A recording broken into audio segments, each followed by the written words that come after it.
बिस्मिल्लाहिर्रहमानिर्रहीम। ये वीडियो कुरान मजीद की सूरह नंबर 26 सूरह अश-शूरा की तारुफ पर मबनी है। सूरह अल-फुरकान की तमहीदी कलमात के ज़िमन में बताया जा चुका है कि इस ग्रुप के 8 मक्की सूरतों में से सूरह अल-फुरकान के अलावा बाकी सब का आगाज़ हरूफ मुक़त्तआत से होता है। इनमें से 2 सूरतों अश-शूरा और अल-कसस का आगाज़ ता अलिफ मीम अलिफ से, एक सूरत यानी सूरह नहल का ता अलिफ से और 4 सूरतों सूरह अल-अनकबूत, अर-रोम, अल-लुकमान और अल-सजदा इनका आगाज़ अलिफ मीम रा से होता है।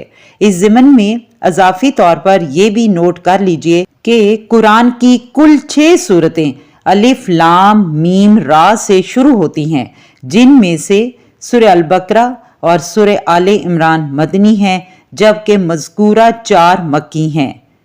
सूरह शूरा को मक्की सूरतों में से इस एतबार से इम्तियाज़ हासिल है कि इसकी आयात की तादाद 228 मक्की सूरतों में सबसे ज़्यादा है।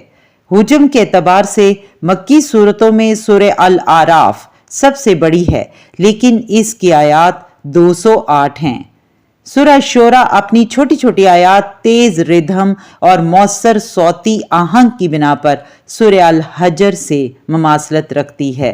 इसकी आयात 214 के हवाले से तारीखी रवायात मिलती हैं, जिनसे मालूम होता है कि इस सूरत का नज़ूल इब्तदाई 4 बरस के दौरान हुआ था।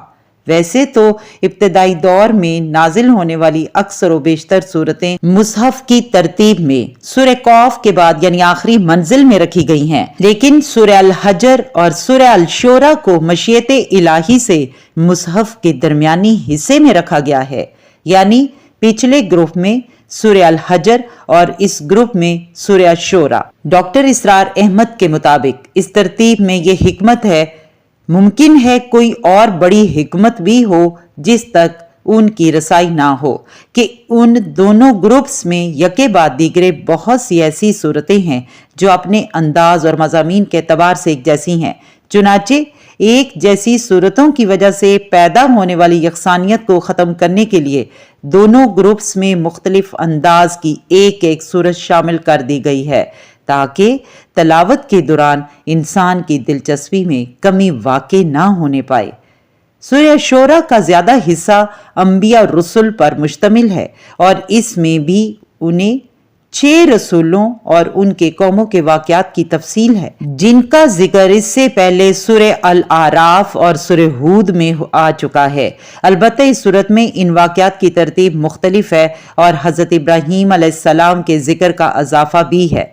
सबसे पहले हज़रत मूसा अलैहिस्सलाम का मुफस्सल तज़किरा है, फिर हज़रत इब्राहीम अलैहिस्सलाम का जिक्र है और इसके बाद बाकी 5 रसूलों के हालात बिल्कुल इसी तरतीब से बयान हुए हैं, जिस तरतीब से मज़कूरा दोनों सूरतों में इनका जिक्र मिलता है।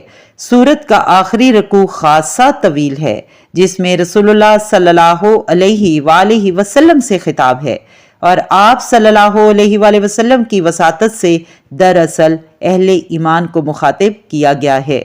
अल्लाह रब्बुल इज़्ज़त से दुआ है कि ऐ अल्लाह, तू हमें भी दीन की सही समझ बूझ और इस पर अमल करने की तौफीक अता फरमा।